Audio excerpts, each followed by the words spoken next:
What if you survive 3 years in a bunker, only to step outside and find that not a single second had passed, but every single person had vanished? That is exactly what happened to Lena and Mark, and this is their story. The day the bombs fell started like any other Tuesday, with Lena burning toast and Mark yelling at a sports commentator on TV. And then the sirens ripped through the sky like 1,000 dying animals. They had exactly 90 seconds to grab the emergency bag and slam the heavy steel door of the old Cold War bunker that Mark's grandfather had built under the garage. 90 seconds to say goodbye to sunlight, to wind, to the sound of rain. The explosion shook the earth for hours, and for the first 3 weeks they lived on protein bars and terror, listening to the Geiger counter click like a metronome of death. Lena cried every night, but Mark held her and said, "We survived. That's what matters." And for 3 years, that was enough. They grew sprouts under a UV lamp. They rationed water from the condensation pump. They celebrated 2 birthdays with candles made from twisted toilet paper. Mark fixed the radio 100 times, but all it ever gave them was static. No voices, no emergency broadcasts, just the white noise of a dead world. Lena kept a journal where she drew trees and oceans from memory. Sometimes they argued about stupid things, like who finished the last packet of coffee, but mostly they just existed in the dim yellow light, waiting for the day when the dosimeter would finally show safe levels. That day came on the 1096th morning since the blast. Mark checked the gauge 3 times, then a 4th, and then he turned to Lena with a face she had not seen in 3 years. "Hope. It's 0, he whispered. "The radiation is background normal. We can go out." Lena felt her heart crack open. She had dreamed of this moment so often that the dream had worn thin, like a photograph touched too many times. But now it was real. They put on their old boots, the leather stiff and cracked from disuse, and climbed the concrete stairs to the hatch. Mark spun the heavy wheel, grunting, and the seals broke with a sound like a gasp. Then he pushed the door upward, and sunlight, real, warm, blinding sunlight, poured into the bunker like liquid gold. Lena cried again, but this time it was joy. She stepped out first, blinking, expecting to see ruins, ash, the skeletons of trees, maybe some twisted metal. Instead, she saw their backyard exactly as it had been 3 years ago. The same overgrown rose bush, the same rusted bicycle leaning against the fence, the same neighbor's chimney with the missing brick. Nothing was burned, nothing was flattened, nothing was even dusty. It was as if the bomb had never fallen. Mark came out behind her and frowned. "That's impossible," he said. "We heard the explosion. We felt the shockwave for hours." Lena pointed at a calendar that was still pinned to the outside of the garage door, right where they had left it on that Tuesday morning. The date on the calendar was the same date as the day the sirens went off. Not a year later, not 3 years later, the exact same day. Mark ran to the street and stopped. The cars were parked exactly where they always had been, but every door was open, every engine was silent, and there was not a single person anywhere. Lena followed him, her boots crunching on the driveway. "Hello? Is anyone here?" The only answer was the echo of her own voice bouncing off the empty houses.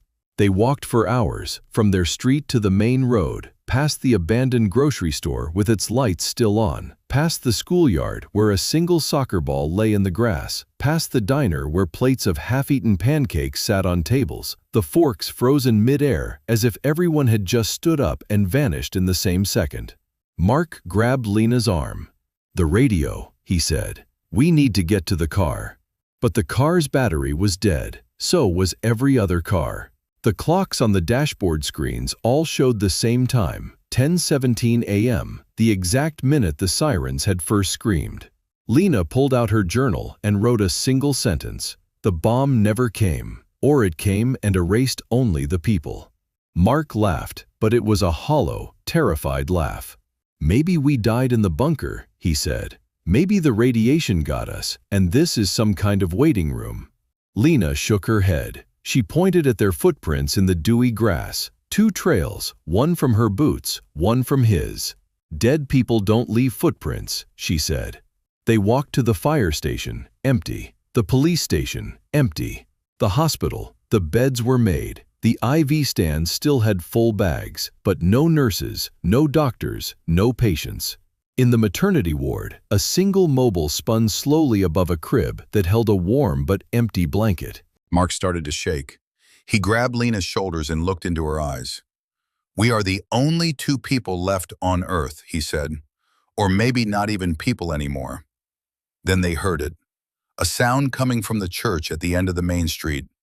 Not a bell, not a voice, but a rhythmic tapping, like a finger on a window. One tap every 3 seconds. Steady, patient.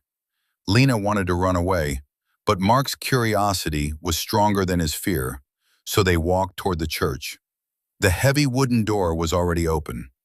Inside, the pews were empty, but the altar candles were burning as if they had just been lit. And there, on the floor, was a single child's drawing. Lena picked it up.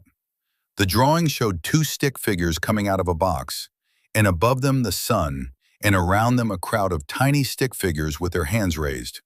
The child had written in wobbly letters, "Welcome back. We are here. You just cannot see us yet." Mark dropped the drawing. Lena looked up at the empty pews, and for the first time she noticed that some of the pews had shallow indentations in the cushions, as if invisible bodies were sitting there. The tapping from the window continued. Tap, tap. Mark whispered, "Lena, what if we never really left the bunker? What if opening the door was just another dream inside a dream?" Lena did not answer. Instead, she walked to the window. There was nothing outside except the empty street and the same unmoving clouds. But the tapping was coming from the inside of the glass. She pressed her palm against the cold surface, and for one impossible second, she felt another palm press back from the other side, a palm that belonged to nothing she could see. She screamed and stumbled backward. Mark caught her. Then slowly the tapping stopped, and a voice spoke from the altar. A voice that sounded like 1,000 people whispering at once. "You survived the end of the world," the voice said, "but the world did not end. Only your understanding of it did. Now you have a choice. Go back into the bunker and close the door for another 3 years, or walk forward into the invisible crowd and become one of them." Mark grabbed Lena's hand so hard that his knuckles turned white. "What does that even mean?" he shouted at the empty air. The voice did not answer. The candles on the altar flickered once, then went out. The child's drawing on the floor had changed. The stick figures coming out of the box were no longer 2, they were now alone, and the crowd of them had vanished from the paper entirely. Lena understood. She turned to Mark and said, "The bunker was never protection, it was a test, and we just failed it by opening the door too soon." Mark stared at her. "Too soon for what?" Lena pointed at the sky. The sun was exactly where it had been when they first stepped outside. No shadows had moved. No time had passed. And in that moment, both of them realized that the Geiger counter in the bunker had never measured radiation. It had been measuring something else entirely, something like the presence of other human souls. And the count had fallen to 0 not because the radiation was gone, but because everyone else had already become invisible, and Lena and Mark were the last 2 visible people in a world full of ghosts who could still tap on windows, but could no longer speak. So here is the question that keeps me awake at night, and it is the same question that will either make you watch this video twice or close it immediately. If you woke up tomorrow and the entire world was exactly the same, but every other human had disappeared without a trace, would you believe that you were the survivor? Or would you finally understand that survival was never about staying alive, it was about staying seen? Lena and Mark are still standing in that church, by the way. They have not moved for 3 years now. At least that is what the last satellite image showed before every screen on Earth went dark. And if you listen very closely to the static on any radio tonight, you might just hear 2 voices arguing about whether to close the bunker door again or finally accept that they were never alone. Tap, tap. The choice, as always, is yours.